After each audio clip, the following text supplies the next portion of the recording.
Christina Pascucci is on the ground for us right now in Lviv. Christina, good morning to you. We know you arrived over the weekend. I would imagine not an easy feat to get to Lviv. What's it been like for you on the ground so far? Hi, Jess and Frank, and good evening here in Lviv to you. We got here this morning. We're running on about 2 hours of sleep. It was a harrowing journey we'll tell you about in a moment. But first, I want to note we came here on a mission with the Children of War Foundation, and we're going to show you the life-saving surgeries they're doing later in the week when it's safe to reveal their location. I've linked ways people can donate to support this mission on my Instagram and Twitter if you're interested in that. But first, we want to talk about the stories of the Ukrainian people and where we are right now. This is the main train station in Lviv, and I'll just show you the refugees here all around. And if we can just kind of point to where they're volunteering, they're making some warm soup, some drinks for refugees who have traveled for many days to get to this point. We'll have more on that in a moment. Jess mentioned, how we got here. Let's show you video. A harrowing journey for sure. It took us 30 hours to arrive. We landed in Krakow, Poland. We drove 4 hours to the border crossing. And even though we had government documents and an invite from government entities, it still took 3.5 hours to get through. We saw families there at the border escaping all hours of the night, people sleeping on X-ray conveyor belts, anything they could find to rest. We drove into Ukraine around 2 a.m. this morning, right past the site of the Russian missile strike we've been reporting on. That hit a military training center just 12 miles from the border. So we're going to give you a map to show you the perspective right now. We had to pass that exact site around the same time it happened the day before. So that was a little unnerving, as you could imagine. It killed 35 people, injured more than 130, just absolutely devastating. Lviv had been considered relatively safe compared to the rest of the country until now, but officially war has arrived in the west. Lviv is another 40 miles away from the area struck by missiles. So here in the city center, there's a stunning juxtaposition of normalcy with people going to work and school today. Yet you can see signs of war everywhere. Special monuments protected from bombings, windows covered with metal, those steel hedgehogs used to disable Russian tanks, and then air raid sirens have sounded off. Not to mention 200,000 refugees streaming in from the east to this city of 800,000 people. I'm going to bring in Diedrich right now, who is a volunteer paramedic from Norway. You left everything to come here and assist the Ukrainian people. Why did you feel so compelled to do that? I just felt like this war hit really close to home, and I really wanted to help. What is happening here is devastating, and the people of Ukraine don't deserve this at all. And there's so many people who need help. So we're doing what we can to help them. When we came into the border this morning, we saw a long line. It just stretched for miles. How long, up to how long are you saying it's taking people to get out? It can take, it depends on the day, but it can take from 2 hours until 5 days. And we're just an hour from the border right here. 1.5, yeah. What has been the hardest for you throughout all of this? It's the people we see, the people we meet, the patients we are transporting. They have so horrific stories to tell us from Kharkiv, from Kiev, from all over the country. They have been running for days to get out of the war zone, and then they meet us, who are going to try to help them out of the country. And Mark, if we can kind of just show the scene here, it can kind of pan to the left and show all of the families. It's heartbreaking because you see kids and their mothers, but their fathers aren't allowed to leave. No, they're not allowed to leave, so we can't take them on the ambulances or to the border. And we actually have some soldiers who have run from the army and tried to come to us to get safe passage until Poland. But we can't take them because it's desertion. Last question I want to ask you for now, and thank you so much for what you're doing.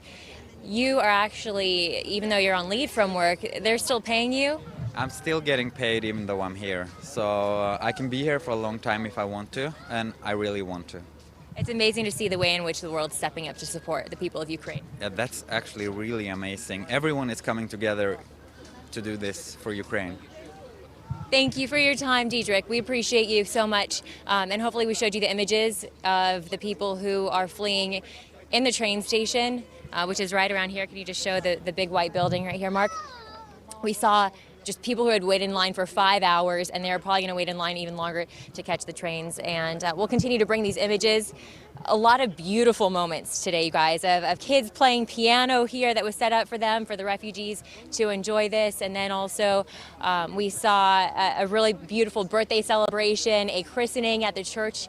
You know, life continues in a way, the best way that they can during war, but we're going to have all of those stories for you coming up later today and throughout the week. Frank and Jess.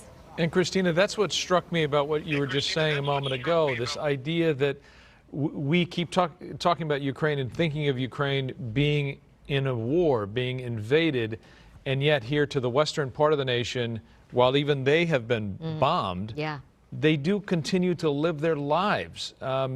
It must just be, for you, strange to come into that.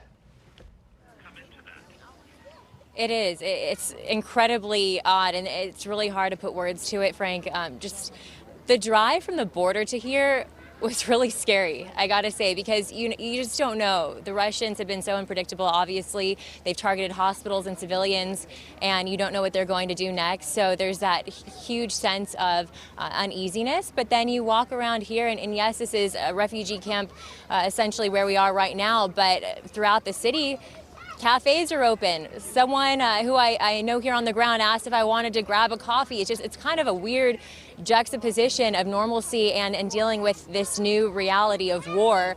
And then every single Airbnb hotel is booked. You can't find anything. We're staying, I can't reveal it just yet, but we're staying in a building. People who are kind enough to host us, we couldn't find anything throughout the city. And you also have to be careful, because if there is anything available, it would be near the military targets, and you don't want to be near those, because that is where Russians would strike if they did, God forbid. Yeah, I mean, like Christina said, really unbelievable to be on the ground there, to see some people going about their lives as they would in a wartime. But is there a feeling, Christina, for you being there, that at any moment something could happen? And do you get the sense from the people that they feel the same way? For sure, they do, and you hear different things. Mark, who's holding the camera right now, who is a native of Lviv, he said to me earlier today that when the air raid sirens go off, it's almost starting to feel normal, like he doesn't go down into the bomb shelter sometimes.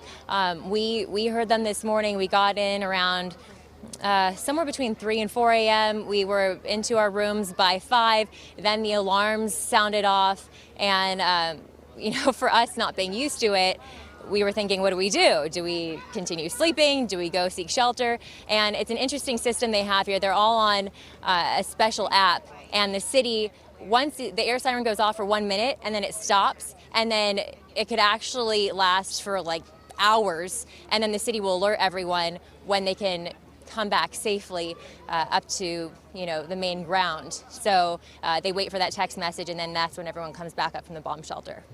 These refugees that you're seeing here, you know, we know 2.8 million refugees have left Ukraine as of this morning, and the neighboring countries, you know, at a certain point, it will be difficult for them to take in all of these refugees. Do you have a sense of what happens here? So many people have traveled from Kyiv or somewhere else in Ukraine to where you are now, hours and hours of travel, exhaustion. When they get here, what happens to them? It depends who you ask. You know, because the men are not allowed to leave Ukraine, some families don't want to be torn apart. And so they'll stay here, they'll try to find shelter, maybe they'll have family here. A lot of people are staying with family members or friends or new friends, or they're being helped by the many volunteer organizations. If they choose to go to Poland, it's usually just the mothers and their kids. And we saw a lot of them filtering in last night.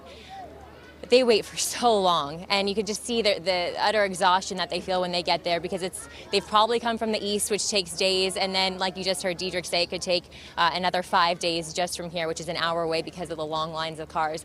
What was really endearing yesterday, or I guess early this morning, that we saw was a Polish soldier, when this little kid finally crossed, handed a lollipop to the kid, and the light in his eyes and his face lighting up was just, it was such a human sweet moment amidst so much tragedy.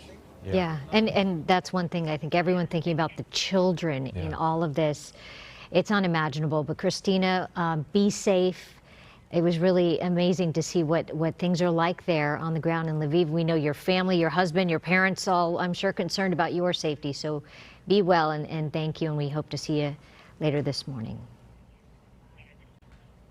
Thank you both.